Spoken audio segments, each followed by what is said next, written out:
Welcome back. Another episode. C-Suite Unfiltered with Mike Andes. How are we doing today? Fantastic. That's fantastic. I love hearing that. So we're going to jump right in here. I have a clip. So I've been showing you a lot of clips. I don't know if you like it. I don't know if everyone watching, listening likes it. But I like it because it's a great way to kind of generate some creative thinking, out-of-the-box ideas, and get your take on other people's takes. So we are going to be referencing Caleb Hammer, who does the financial audits. Great YouTube channel. Some of them are honestly painful to watch, but people apply to go on a show to go through all their financial records, and he just rips them to shreds, or helps them to invest better, to spend more smartly, to budget better. Well, this is a clip I recently saw, and I thought, you know what? This will be great to talk about on the pod. Capitalism is bad. I don't like it. Yeah, really easy for someone to say that grew up in a really nice house in one of the best school districts in Texas. I know, but it's... Who has the rent paid for, that is able to go to Europe and on a whim with their sister, who's able to do girl math, who's able to be fun employed. Yeah, it's easy to say that the system's bad when you're doing that because you've never had to work for it. You never got to actually see what happens when you put in the work and get benefits and actually have a little bit of responsibility and actually build something or do anything. You've grew up in privilege beyond privilege beyond privilege beyond privilege. It's only the people who speak like you that grew up in a world where you've never had to do a single thing in your life. So I don't want to hear about that. What a joke. I'm sorry. I just wish everybody had like... I wish a lot of things. Wishing doesn't get people places. You try to create the best systems possible. This doesn't matter. Oh my... So language warning, if anybody is listening with their kids in the room, it's all bleeped out, but that's much more colorful language than you typically use on the pod. But Caleb Hammer, he goes all in on this girl, and there's obviously a key word in there, and the theme of it is that he is attacking what he would call her privilege. So what are your initial reactions to that clip? Obviously, it's all taken out of context, but he goes in pretty heavy. Well, if I had to steel man it, I'd say, like, look, regardless of what she said, he can attack her. Because if she would have said the system is great, you could also say the exact same thing. Yes. So in this case, it's kind of weird that she said it doesn't work well. Yeah. It is kind of weird, and that's the typical like privileged thing to do. But you could also say she's privileged if she's like, capitalism was awesome, and then you'd be like, yeah, it's easy for you to say. Yes. So I don't know. I think she's a lose-lose situation. I feel bad for people that have tons of money given them by their parents. Agreed, but I think it stops like. You know what? No, I'm going to disagree. I don't feel bad for those people at all, actually. No, now that I think about it, I don't feel bad for those people at all. Would you want to be them? And here's why. Would you want to be them? Yes, of course. Oh, you would? It would be dumb. Yeah, who wouldn't? Like at the end of the day, who has power in the world, in the country? People with money. Yeah. And if you believe that, quote Spider-Man, with great power comes great responsibility. If you feel that you can do good in the world with your power, which I like to think that I would try to do good, or at least not do bad. I think if I had a lot of money, I wouldn't do bad. I can't guarantee I would do a lot of good. I would try to. Yeah, but I would like to be in that position. Yeah, I'd love to have a bunch of money. I don't think that is the question being debated here, though. I think it's a matter of getting the money from your parents. Yes. Through family. Yeah. I would rather make the money myself. Oh, yeah, no. I think it's two different, like, you're arguing about money in general. Yes. I'm arguing the fact that the money came from her parents. Right, and I'm saying I'd be totally fine with that. Really? Yeah. Seriously? I don't think there's anything wrong with that. I would resent my parents if they had tons of money. Oh, really? That's interesting. Yeah. I guess, you have to think about it in context. Like, I see my dad as, veteran in the Navy, and then like your classic, like blue collar, worked super hard to get to a position where he was more of a white collar boss in a blue collar world. Yeah. So I saw him like rise to the ranks and kind of create his own wealth. Now, by no means is he like excessively wealthy, but I think I have a lot of respect for that. And I know my dad can work hard. Yeah. So right now I'm thinking like you're saying my dad now is worth millions and millions of dollars. Yeah, I'd take that. Really? Because in my head, my dad hasn't changed. Okay. You see what I'm saying? So then what if someone came along to you and said, okay, the reason that you've been successful in sales and you moved up through general manager and all this is because your dad has a lot of money, and because you were around a lot of money, now you can make a lot of money, and you're privileged because of that.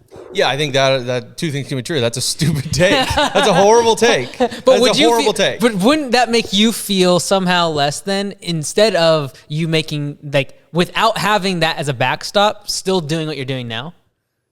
Don't you think that would take a little bit of the edge of success and the feeling away? I think it would, but I think this is now we're getting into like conditioning and how you were raised. Right. So now what you're asking me to do is throw aside how I was raised, right, in a way, yeah, to answer this accurately.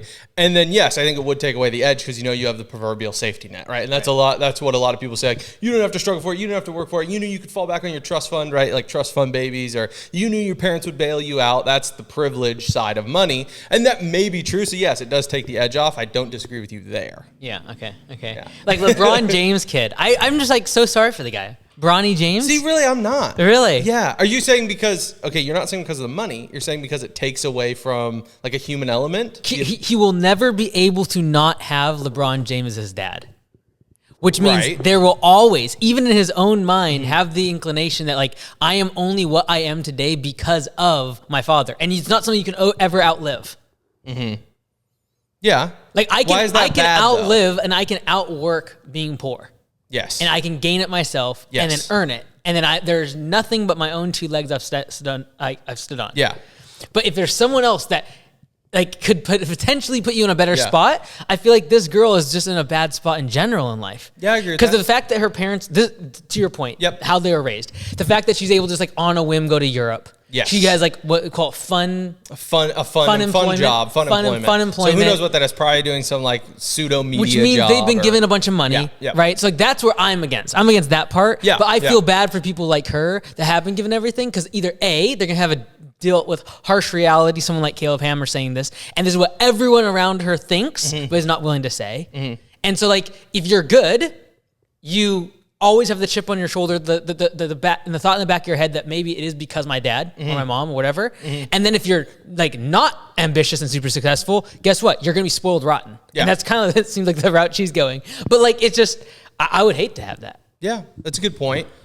I agree with that, but I don't think I feel bad for them still. Okay, name one person that you look up to that had parents that were better than them at what they currently do in terms of success. I mean, I don't want to say it extremely well. Okay, like name one that's like like we all would know. That's a good point. I can't think of anyone off the top of my head. I can think of someone that's kind of polarizing, but I wouldn't even say I necessarily look up to them. Okay. But this is an argument that the left is making: is Donald Trump came from money. He can't understand middle class families. He's always been a liar, a cheat in business, and all these things. Because his dad was good. Yes, but he's eclipsed. He has eclipsed his dad. He has eclipsed his dad. So that's what you're saying. Yeah, okay, that's a valid point. But I'm not saying I personally like massively look up to Donald Trump. Right. I look up to him as like a political figure and a leader, but I think he's the name that comes to the front of mind. Mm-hmm. Yeah, that's a good point. But I can't think of anyone else. I agree. Most people are like it's also relative. You could also say like from like that perspective, like he completely like 100x'd his father's wealth, right? Yeah. I'm talking about like someone underneath Donald Trump's like in his shadow. Like, what are you gonna do? Yeah. I agree with that, and I think from a public view, it takes away. Now, from a personal view, does it take away? Now, let's say you hypothetically, 50 years down the road, you have a son. Yeah. You don't 50 years down the road, I'm going to have a son. Well, I mean, like, okay, I'm fast forwarding 50 years. Your son is now 30. Okay, yeah. Okay, so in 20 years, you've had a kid. I don't know. The math is not mathing. At some point in the future, you have a kid. They're of business age. I'm 60 years old when I have a kid, bro. Yeah, I don't know. Look, I'm not mathing, all right? I'm not mathing right now. Now, this is why I'm in sales, all right? Hypothetically. I don't know numbers. Evangelistically speaking. Yes. All right, so you have a kid in the future. Okay. Your kid is 30. Okay. I don't care how old you are. Okay. Your kid's 30. Okay. They're like, hey, Dad, I'm going to start a company. I don't want any seed money. I don't want you to invest it all. Like, I'm going to figure it out. Okay. You now, let's just assume you're worth multiple hundreds of millions. Dude, so billions. Come on, dude. 50 years? I want to be, I'm being, being conservative for the pod. Yeah, what happened to sale, man? Come on, dude. Right. So, they say, I don't want any seed money, nothing. Yeah. Now, fast forward 10 years. They're 40. You're some age. Okay. And now they have a business that's worth 50 million. Let's call it. They've grinded for 10 years and now they have a business worth 50 million. For you as a person, does it take away any of the value that they created because they came from money? For me as the father? You as a person. Oh, secondary, as person. As a person, as a human person. Unfortunately, yes. Really? Because we make assumptions that it was because the father gave the money. That assumption is incorrect in this case. There was no money given. So then, but there's still the assumption, unless it's very explicitly stated, and I don't have him to think that my son's going to go around like, hey, just FYI, my father didn't give me anything. Yeah. I don't think that's going to happen. Right. That's a good point. So then would you say that the assumption is false in terms of all privilege?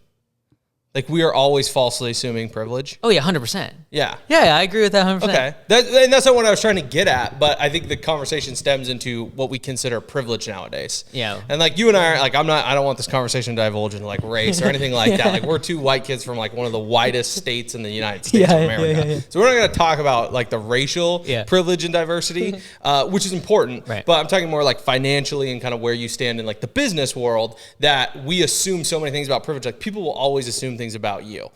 Even now, you've done your first kind of 10-year swing in business. People make assumptions about you all the time, and how like the franchise fees are this and the co-pilot fees are X, and he's just making money hand over fist, and you're like, you just didn't see the last 10 years. So with this girl, you're right. She's kind of damned if you do, damned if you don't. She can be capitalism's horrible, capitalism's great. Either way, you make her look bad. But I think what I was trying to get at is that privilege is just so skewed nowadays. I agree. Yeah. I agree. I don't know what your thoughts were on that, but yeah, like part of it is everyone just wants an excuse as to why they aren't what they should be or want to be. And when they compare themselves to others, they feel like such a massive lack, because the only way to be able to bridge that gap is to make excuses. Yeah. And so the excuses is, oh, they're privileged. Fill in the gap of what you're going to say is privilege. But that's usually when I see people label things as privilege, they are simply, there's an excuse as to why there's a gap between what I have and what they have. And the facts of the matter is, there are people in your state that have got what they got. right. And therefore that it nullifies the idea that there's privilege. Now there's ratios and there's math around like which classes and people have better chances of, and opportunities. That's valid. But if one person did it, it means it's possible. And so I think if with that mentality, there's going to be someone who wins. The person who doesn't have mentality is not going to win typically. Yeah. And so, but yeah, privilege. You got to love it, dude. Everyone's privileged. Dude, we live in the United States. We're holding these, and we have a camera. Like every single person watching this is privileged. We both have like $30 water bottles like now. Go to, like we're out in Tigoni in Africa. Dude, no one's seen a cell phone, at least when I was there, which is now like, 10 years 15, ago. So 10, they've probably 15, seen phones. Yeah. But like that, like you are privileged. If you're watching this video and you comment on how we're privileged, you have a phone in your hand. You're watching this on a TV. You have a cellular network. You have Wi-Fi. Like, let's just step back for a moment and realize that there are billions of people that don't have that. Right. I agree with that. And that's sorry. Go ahead. Good. No, you go. I was gonna say I just think it's like we all have a level of privilege because ultimately we are all alive. Yes. And so if you are going to judge others for having privilege, realize that we are all privileged because we're still sucking air. So sorry. No, you're good. And that's one thing that I struggle with and I'm frustrated by, especially in the political sphere, is that we've massively devalued the meaning of words. All right, we've talked about this a little bit before. I think we've talked about it on previous pods. They're like, oh yeah, he's a terrorist. Like, so, people call like, Trump's a terrorist. Has he ever done a literal terrorizing event to anyone? No. Like, by definition, no. Now, you could hate him and call him an extremist, but he's not a terrorist, by definition. And that's where privilege, I think, is lost, too, because we throw that word around so loosely that I looked it up. Merriam-Webster defines privilege as a right or immunity granted as a particular benefit, advantage, or favor. And I was like, well, just to be safe, let's go to immunity. Look at the definition. The root word of immunity is immune, and that is not susceptible or responsive to. So there's an element that by saying you have privilege, nothing bad can ever happen to you. In theory. Unless the immunity is as good as the COVID vaccine. And that's the pot. Right? So what we're saying is you have a right or an immunity granted as a particular benefit, advantage, or favor. So to say, okay, now let's use the example of your hypothetical son again, right? They start their business, but then the business fails and they think they have you to fall back on. But Mike Andes has now been accused of tax fraud. So all your money's gone. Oh, okay. They don't have a right or a privilege to a particular benefit, advantage, or favor. There is no right. There is no immunity to financial privilege in life, is my argument. So if someone were to say, oh, you're so privileged because of your money, I think by definition it's wrong. By the new definition of privilege, sure. You see what I'm saying? Yeah. I would also say, like, it's all how you define privilege, because I would say there's a certain level of privilege of coming from nothing, because your mindset is so different. And you will likely be privileged in the fact that you will not quit as soon as the person that has not had that experience. Yeah. And so it's like, how do you want to define privilege? And that's why the vast majority of people that we do, quote unquote, look up to in terms of success, these are people that it was not given to them, and nothing was given to them, or very little was given, or they eclipsed whoever gave them something by such a massive degree. It is rare that someone like we admire was handed down from the epitome of like excellence, and then they somehow rose to it. It rarely happens. Yeah, and someone correct me if I'm wrong, but let's use a different example. Sports analogies are easy for people to grasp onto, and you can pull them a lot out of thin air. Tiger Woods didn't come from money, but he had the privilege of a dad who really cared about him and pushed him to succeed. So is that privilege, parental privilege? Yeah, it would never be tagged as it because it wasn't a direct like hand down. So, like, for example, the dad that pushed him, Earl, I think is his name. Yeah, that pushed him or whatever. That he didn't hand him golf skills, right? And Earl wasn't a professional golfer. He was a good dad that translated to someone who had tons of skills. Yeah. But then Tiger's kid will always be judged as, well, your dad gave you the skills he has. And so whether or not that is true or not, it'll just always plague that individual, and they'll have to like get enough therapy to get through that. Because like his son in his own right is like an incredible golfer. Yeah. Tiger's kid. Yeah. But and you could literally say, like, let's just say Tiger did not have all the major championships and did not play golf. Yeah. If he would have just had the same work ethic that his dad had that gave him, it could be very well said that Tiger's son today would still be as successful. Yeah. Yeah.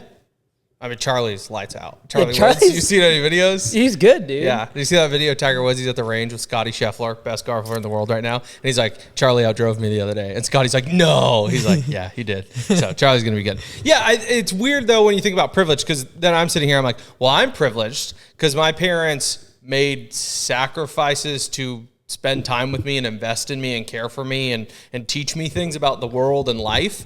Like, is that privilege? I think it doesn't feel right to say that. Yeah. Because when people would say like, oh, you're privileged because your parents are together, they weren't divorced, like your dad worked hard. It's like, wait, so you're telling me they made sacrifices that now has made me privileged? That doesn't sit right with me. Yeah. Does that make sense? I think it's opportunity, right? Because privilege inherently kind of bakes into it that it is 100% upside.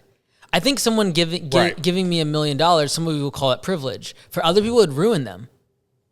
It's a good point. And so I think it's like, it's an opportunity presented. It's like, what do you do with it? So like being the son of Tiger Woods, you get the opportunity to be with Scotty Scheffler. Yeah. Like that's nuts. Right. And like that's why like many times their success rate is higher being a successful child or being a child of a successful person is because you are around the proximity to other people. It is the opportunity to be with those type of people that make you successful. Right. But there are plenty of examples of people that have been given a lot, whether it be skills in athletics or money in business, that have like just squander it. So I'd look at it more as like opportunity.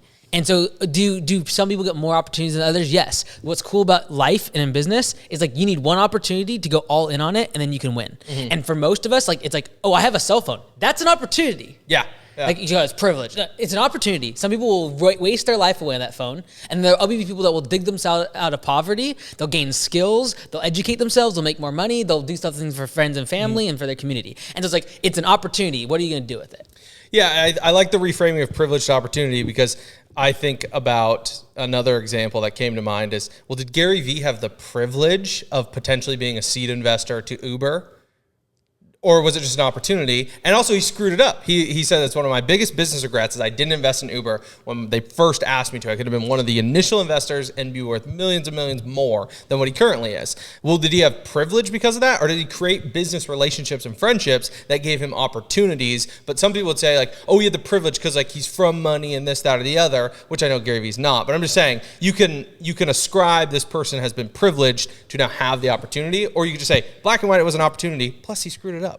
Yeah. You see what I'm saying? Yeah. I don't know. I don't like the word privilege. I don't either. I just don't like how we are also the labeled as the most and privileged. I agree. And like that's where like I'm not gonna sit here and act like I wasn't privileged. Like by definition, statistically speaking, my parents are still together, your parents are still together. Like that alone puts us at like a percentage of the population that is smaller than it is greater. Yeah. So like we had that. We had our moms were at home, at least from what I know about your childhood. Like our moms were at home, they raised us, they took care of us. Like all those benefits that we had, yes, they are privileges, or we're just our parents making sacrifices. So yes, I'm blessed. I live in America. Like I've had great opportunities. Privileged, opportunity, blessed. There you go. There's your pyramid. Yeah. What do you mean? So that's like, you're just saying like you can reduce it to that? Yeah, like, it's like, look, we can call it privilege, or we can call it opportunity, or we can say like, I'm blessed. Yeah. And like, what are you gonna do? You're gonna like reduce? Are you gonna take away your opportunities? Are you gonna take away your privilege, or just like work with the cards that have been dealt with you, and then realize that there are other people who have less opportunity and they have not been blessed, and like, I'm gonna try to give back to them. I'm gonna try to do my best for them. That's it. Yeah. Fair enough. You can't change this. I agree. Alrighty. Well, that's privilege. And I have the privilege of having a computer and the privilege of having ads targeted towards me to sign up for newsletters from privileged business owners to give me privileged business advice to then use on my privileged podcast. Change the name to privileged podcast. Privileged Unfiltered. Ooh, that's rough. I think that's just keeping up with the Kardashians. All right. So I actually recently subscribed to a newsletter from Adam Grant. Okay. The famous author of Atomic Habits, as well as Think Different. Yeah. Great book. That's his recent book. Came out last year. Really good. Good nuggets in there. But his newsletter is really cool. I like the formatting. This is not me pitching it, but it's cool. It's 3, 2, 1. So he says 3 ideas from me, 2 quotes from other people, and then 1 question to ponder. So it's like a quick hit list, like boom, boom, boom, like kind of refresh, restart once a week. So it's not a daily thing. It's once a week. So this is one of his thoughts that he put in his 3. There are many ways to win in business, and there's one surefire way to lose: run out of money. Entrepreneurship is a game of survival. Your thoughts? I can read it again if you'd like. Okay, go ahead. There are many ways to win in business, but there is one surefire way to lose: run out of money. Entrepreneurship is a game of survival. Yeah, I agree. Yeah. Well, and I think you've said that before on different terms. You've said... I was making sure I agreed with all 4 statements, because there was 4 in there. Yes. Yeah. And you have said in the past that if winning in business is anything, it's just not going out of business. Something along those lines is what you've said. So I thought it was an interesting concept, but survival is an interesting word as well. Entrepreneurship is a game of survival. Do you agree with that, or do you think that you could use a different word there? And this is where just like I'm drilling in on the one word. But survival seems interesting to me because survival means making it kind of paycheck to paycheck, like stealing from Peter to pay Paul. That's survival mode. Entrepreneurship isn't that. I think entrepreneurship is a game of trying to acquire success or higher levels of earning or status. I would say, do you want to win or do you want to not lose? Those are 2 different things. And so I actually would say, yeah, there's a lot of ways to win, but if my only game is survival and I make no impact, I don't hit my goals, don't hit my targets, but I stayed in business because I made $100, like that seems pretty fruitless. Like, right. Even if it's not making a lot of money, if winning, if losing is no money and winning is, as he says, a lot of different options, just being 1 degree above $0 does not make me successful, in my opinion. It just means I stayed alive. It means you survived. Yeah. So it's like, do you not want to lose or do you want to win? Yeah. I would rather strike out a couple times swinging for the big fence. Right. And actually going for it. Yeah. And yes, I will lose and I will not make money on something, or I'll fail at something. I would rather have the 30% chance of hitting it really big than just surviving and getting a degree above 0 and therefore, quote unquote, staying in business. Do you think that too many people, and I'm making a lot of assumptions here, it's not data driven, too many people get into entrepreneurship without realizing that they will be fighting a game of survival? Either at the beginning or indefinitely based on their limitations. You probably wouldn't start entrepreneurship if you knew. I think the vast majority of people would not have started entrepreneurship if they knew how hard it was going to be. If they actually understood the pain that it was going to be for the first 5 years, they probably wouldn't start.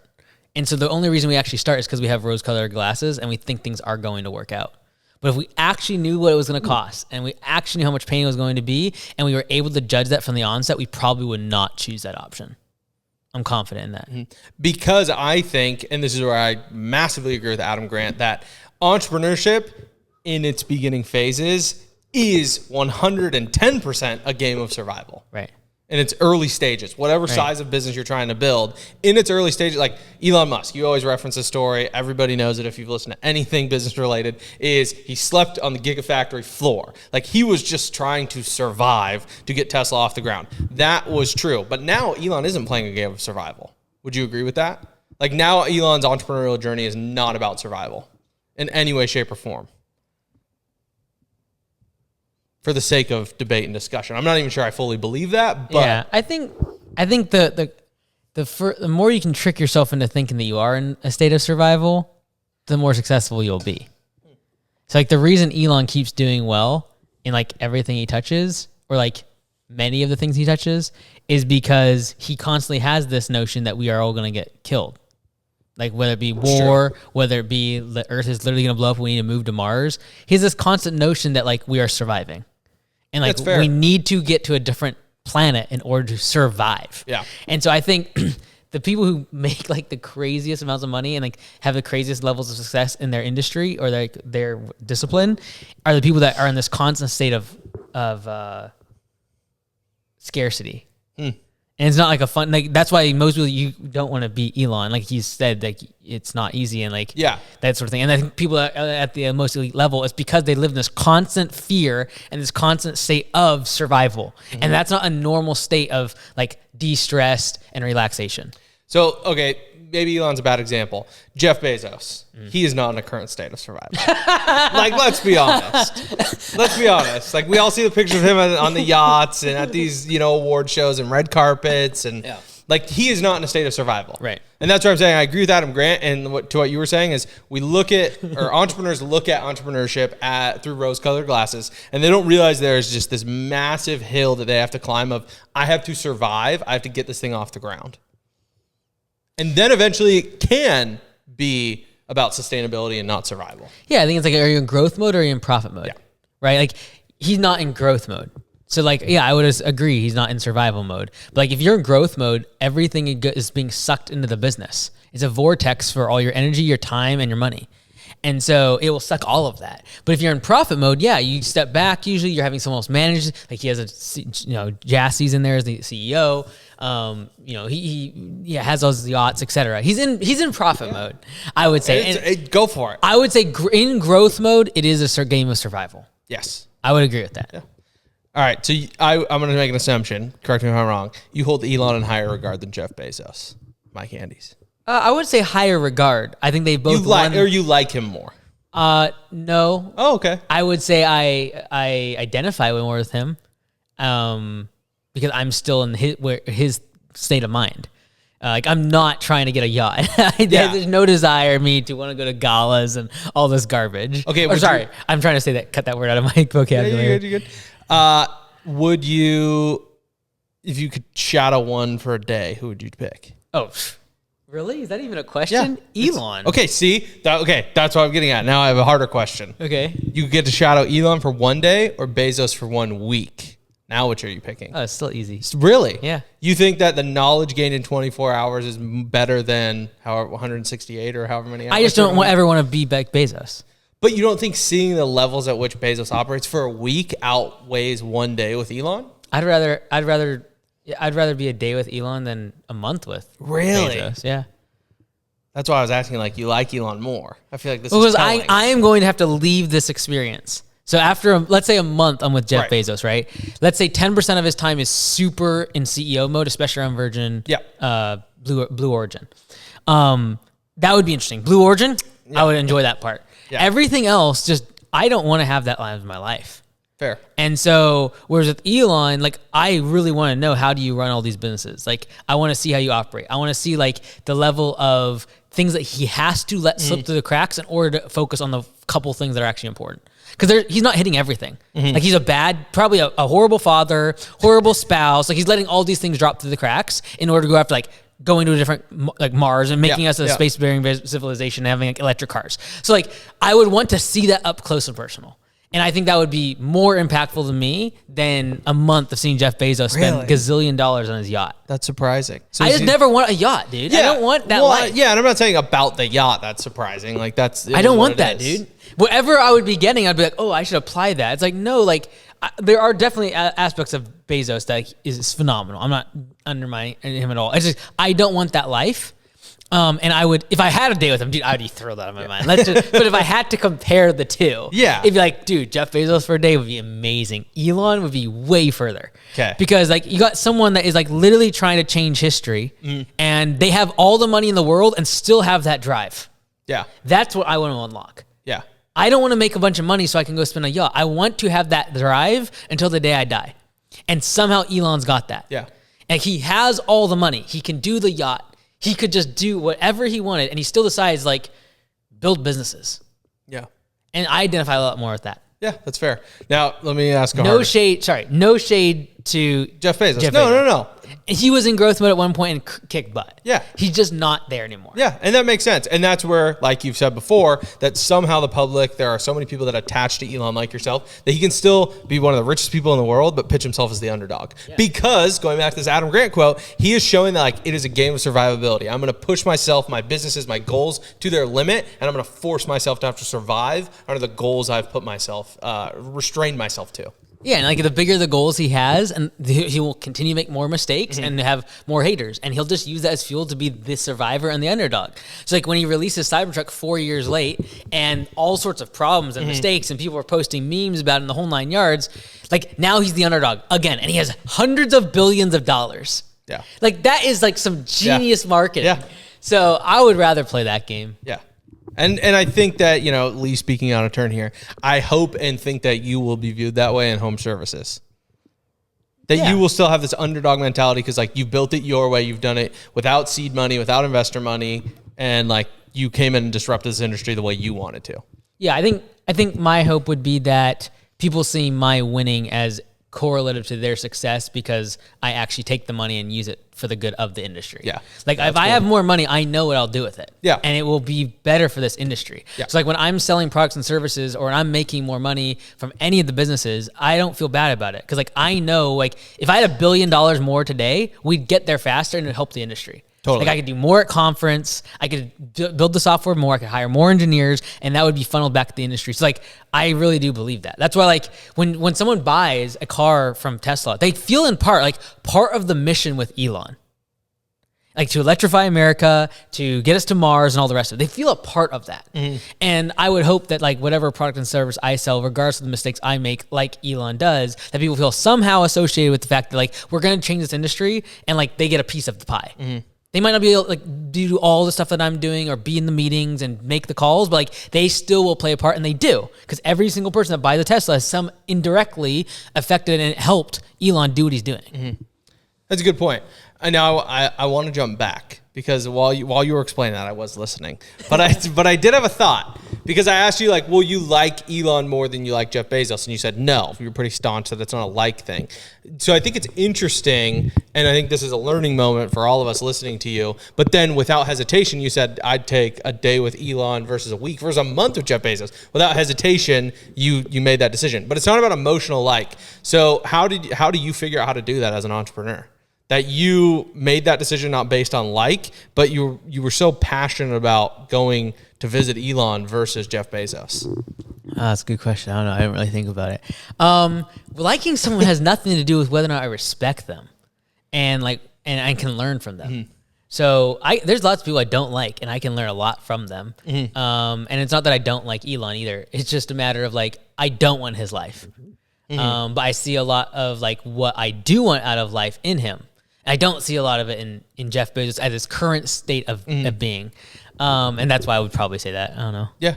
It's just interesting you made that distinction so obvious. Yeah, like liking someone is not required in order to learn from them. And I think that's where my error and what a lot of us do, and maybe this is what I'm trying to get at, and this is obviously an assumption, that a lot of times we boil things down to like such a simple emotional level. Like, do you like Jeff Bezos or Elon more? And it's not about that. It's like, it goes back to, and this is a phrase that you've used, and I've been using it a lot more, is what are you optimizing for? Right? I know it's cheesy, but it's great. Like, what are you optimizing for? For you, the reason you were so adamant that you would spend one day with Elon over a month with Jeff Bezos, because you're optimizing for the style at which Elon leads and creates in his businesses. Would you agree with that? In part, yeah. Yeah. It's not an emotional, well, I like him more, like he's cooler than him, or this person made me upset, or this contractor made me mad, or this customer, or this employee. It's just, what are you optimizing for? And it goes back to, once again, the quote from Adam Grant, like, you just want to win. So like optimize for whatever your win is and just don't go out of business. Yeah. I'm trying to like piece it all together. Any final thoughts on that? Yeah, Dr. Cashy says it all the time. What are you optimizing for? Yeah. I'll do this long spiel and like, so what are you optimizing for? I'm like, sick. I don't Yeah. know. I'm just supposed to do this. So that's a Dr. Cashy to Mike Andes. Now I'm saying Alex uses it a lot too. And Alex, yeah, I've heard Alex use it a Yeah, lot. what are you optimizing for? It's just another question of why. Yeah. It's like, why does this matter? Okay. Alex says that, use that one a little bit more. One day shadowing Elon, 1 week Alex Hormozy. That one's got to be tougher. Because Alex is like very in the trenches with his businesses still. I have to still say Elon. Wow. Okay. Yeah, he's one of a kind. Like, and I would say Yeah. Alex is too. Yes. But like, I think if you talk to Alex, he would say the same thing. He's not even in the same stratosphere. Yeah. Like, he's not. Like, Right. And I'm not in the same. I'm not in the stratosphere of Alex. So like, there's Yeah, and I'm not. there's levels here. There's a lot of layers to this. I would love to with Alex, and there's definitely something to be said that like I would gain more actual tactical things because he's not so out of this world compared to me. Mm-hmm. Like Elon would be. Elon's untouchable, and like you have multiple jets. You have 4 life-changing, humankind-changing businesses. It would be hard to identify with that. But I think if Alex was given the say, hey, which one should you take? I would imagine he'd be like, just take Elon. I think that'd be the right decision. But I think in the more immediate term, like the next 5 years, shadowing Alex for like a week would probably do me more good. That's kind of where I was leaning because there's a little bit more parallels between your businesses I and agree. your styles. Yeah, I agree. Yeah. I also think that if you shadowed Alex for 5 days, you would probably just see him working on his laptop most of the time. Totally, yeah. And working out a bunch. Yeah. Well, no, he doesn't. You- He doesn't work out a lot right now. Yeah, I was Maybe gonna once say or you twice get a some week. mean pump sessions in. That'd be fun. Okay, I have to ask one more. Okay. And for anybody that at this point is still with us, I'm going deep. One day with Elon Musk or a month, 1 week. So it's 4 weeks. Okay. And each Oh, week dude, is that's with tough. a different host of the All In Pod. Oh. So you get to spend 1 week with Chamath, 1 week with Jason, 1 week with the Sultan of Science, and 1 week with Sax. Oh, dude, that's tough. And they're all very different. If you don't know, All In Podcast, great pod. I think me personally, I'd still want to do Elon. I think from a business perspective, connections perspective, you'd want to probably take the latter because like in a week you get to know someone really well. I would say this though. I would rather take a week with Alex than a week with each of the 4. Oh, okay. of the Yeah, that All makes In sense. Pod. Yeah. So it'd be like them, Alex, Elon. There you go. Bezos is We are somewhere. ranking people. Yeah, Goodness. it's a fun Oh, question. Bezos would still be above, like below Elon, but Yeah. above Alex. Yeah. I don't want this podcast to divulge to bad internet. Yeah, seriously. But dude. bad You're internet be like, ranking- blindly rank these entrepreneurs without knowing who's coming next. And then like the 5th one, you have your number 1 slot open. The 5th one's like Vince McMahon, started the WWE. Like, no, Mike Andy's favorite entrepreneur, Vince McMahon. All right, non-financial advice. Not financial advice. Go Here's ahead. mine. Yep. My wife bought me this. It's an Okay. Owala. This is a new. Well, it's not new, but it's Okay. new to me. Okay. So hit that button. Hit that button. You have the option to do a classic pour, or that's a straw. Oh, I knew you were gonna that like is this. pretty cool. So I'll demonstrate. That's cool, dude. So see, there's 2 holes. Okay. So dude, straw. that's pretty fire, dude. Wait, when you tip it though, does it kind of come weird out of the bottom part? Nope. It's different than like drinking from like a glass. So you kind of have to get used to it. But does air come out of the straw when you tip it? Not particularly. Okay, what if you're towards the end though, and there's air at the end, at Yes. the bottom of this? Oh, it does. Okay. But it doesn't throw you off. Okay. Just keep your mouth open. Okay. Okay. Yeah, a Walla. Very cool Okay. water bottle. My wife got it for me, and honestly, I never thought having a cool water bottle would be sweet. But it's sweet. It's nice to have the straw or the pour option. Okay, so Check 'em out. my non-financial advice is eye covers, but ones that have Velcro in the back and you actually wrap around your head. Mm-hmm. Highly recommended, especially for air travel. Weighted or unweighted? Oh, unweighted. Okay. Some Yeah. people did say Really? you get a little Weight like up front here? Yeah, like a little heavier. Really? But I don't know. But if you're saying air travel, you're sitting up, so the weight might feel weird. Yeah. But if you're laying down, they say the weight kind of it adds like I don't know, Here like we weighted are, blankets. Talk about privilege and wrapping it Oh, up with no. our weighted eye covers and Fancy water. water bottles. I'm leaving. Like and subscribe. Yeah. Speaking of privilege. Like and subscribe.